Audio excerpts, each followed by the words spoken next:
కాంగ్రెస్ ప్రభుత్వం అధికారంలోకి వచ్చి 3 ఏళ్లు గడిచినప్పటికీ కూడా ఇప్పటివరకు డిఎస్సి టెట్కి సంబంధించిన ఒక నోటిఫికేషన్ కూడా రిలీజ్ చేయలేదు అనేసి చెప్పేసి ఇక్కడ డిఎస్సి టెట్ అభ్యర్థులు అయితే ప్రెస్ మీట్ పెట్టడం జరిగింది. మరి ప్రస్తుతం మనతో పాటు ఒక డిఎస్సి అభ్యర్థి అయితే ఉన్నారు, వారిని అడిగి తెలుసుకుందాం. చెప్పండి, ఎక్కడి నుంచి వెళ్ళొచ్చారు మీరు? మేము ఆదిలాబాద్కి వెళ్ళొచ్చాము. మేము దిల్సుఖ్ నగర్లో స్టడీ చేస్తాము డిఎస్సి కోసం.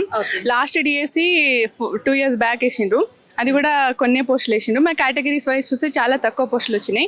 తర్వాత 6 monthsకే డిఎస్సి వేస్తామని చెప్పిండ్రు. అప్పటి నుంచి ఒక్కసారి కూడా డిఎస్సి వేయలేదు. టెట్ వేస్తున్నారు, ప్రతిసారి టెట్ వేస్తున్నారు. దాంట్లో ఒక 2 మార్క్సులు పెరుగుతున్నాయి, అంతే తప్ప ఏమీ లేదు. ప్రతిసారి డిఎస్సి వేస్తాం, ఇదిగో డిఎస్సి అదిగో డిఎస్సి అంటున్నారు తప్ప డిఎస్సి మాత్రం వేయడం లేదు. మా హాస్టల్ ఫీజులు పెరుగుతున్నాయి. మా పేరెంట్స్ అందరూ బిలో మిడిల్ క్లాస్ పేరెంట్స్. మాకు ఎంతని ఫీజు కడతారు వాళ్ళు? ఇప్పుడు డిఎస్సి వేయాలిగా, ఎప్పుడు కానీ తొందరగా వేసేయాలి. వేసేస్తే మాకు వస్తుందా రాదా అని మేము చూసుకొని ఇంటికి వెళ్ళిపోతాం. మేము ఇక్కడ హాస్టల్ ఫీజు కట్టి, స్టడీ హాల్ ఫీజు కట్టి ఇంకెన్ని రోజులు బాధపడాలి మేము?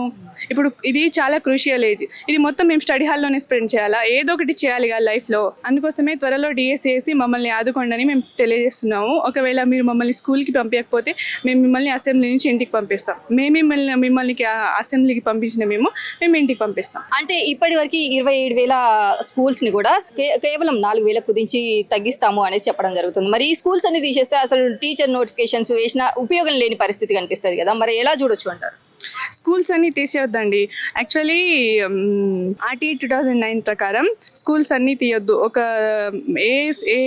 ఏ విలేజ్ అయినా 1 kilometer దూరంలో ప్రతి దాంట్లో ప్రైమరీ స్కూల్ ఉండాలి. 3 kilometers దూరంలో ఏమో అప్పర్ ప్రైమరీ ఉండాలి. 5 kilometers దూరంలో హై స్కూల్ ఉండాలి.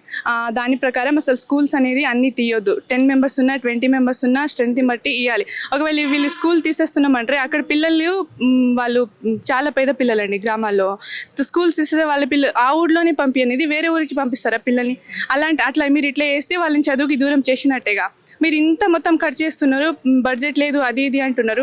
మరి ఎలక్షన్ ఎవ్రీ 5 yearsకి వేస్తున్నారుగా, అప్పుడు మీకు బడ్జెట్ గురించి మీకు తెలుస్తలేదా? ఇట్లాంటి స్కూళ్ళు కుదించడం ఇట్లాంటివన్నీ పక్కన పెట్టి అన్ని స్కూల్ ఫస్ట్ డెవలప్ అవ్వాలంటే ఎడ్యుకేషన్ ద్వారానే. ఫస్ట్ మనం దృష్టిలో పెట్టుకోవాల్సిందే ఎడ్యుకేషన్. ఎడ్యుకేషన్ని డెవలప్ చేస్తేనే స్కూల్స్ పిల్లలు చదువుతారు, వాళ్ళకి ఏందో తెలుస్తుంది, సొసైటీ తెలుస్తుంది, అన్నీ తెలుస్తాయి. స్కూళ్ళు కుదించడం ఇవన్నీ పక్కన పెట్టేసి టీచర్స్ని భర్తీ చేసి స్కూళ్ళని చక్కదిద్దండి. తీసేయడం అనేది అది మంచి పద్ధతి కాదు. వాటిని డెవలప్ చేయాలి. స్కూల్స్ని డెవలప్ చేసి అన్నీ చేస్తే ప్రైవేట్ స్కూళ్ళల్లో పిల్లల్ని వాళ్ళ తల్లిదండ్రులు కూడా పంపించకుండా ఉన్న విలేజ్లోనే పెడతారు, కానీ జాయిన్ చేస్తారు. అప్పుడు స్కూల్స్ తీసేయాల్సిన పరిస్థితి రాదుగా. స్కూల్స్ని ఎందుకు తీసేస్తున్నారు? అక్కడ ఫెసిలిటీస్ బాగాలేవు, టీచర్స్ లేరు, ఇంకెవరు లేరు. ఎందుకు వాళ్ళ పిల్లల్ని ఎందుకు పంపిస్తారండి? పేరెంట్స్ పంపించరుగా. అదే పిల్లల్ని మీరు స్కూల్స్ డెవలప్ చేసి టీచర్స్ని భర్తీ చేసి అన్నీ కరెక్ట్ ఉంటే అక్కడి పిల్లలు ఆ స్కూల్కే వేస్తారు, ఆ స్కూల్కే వెళ్తారుగా. అప్పుడు మీరు ఎందుకు స్కూల్స్ తీసేయాల్సి వస్తుంది? స్ట్రెంత్ ఉన్నప్పుడు స్కూల్స్ తీసేరుగా. ఇదంతా మీరు దాన్ని ఎట్లా డెవలప్ చేయాలి, స్కూల్స్ని ఎట్లా అక్కడనే ఉంచాలి, పిల్లల్ని ఎట్లా డెవలప్ చేయాలని చూడాలి. కానీ మేము స్కూల్స్ తీసేస్తాం, మేము వెయ్యము, అట్లాంటివి చేయొద్దు.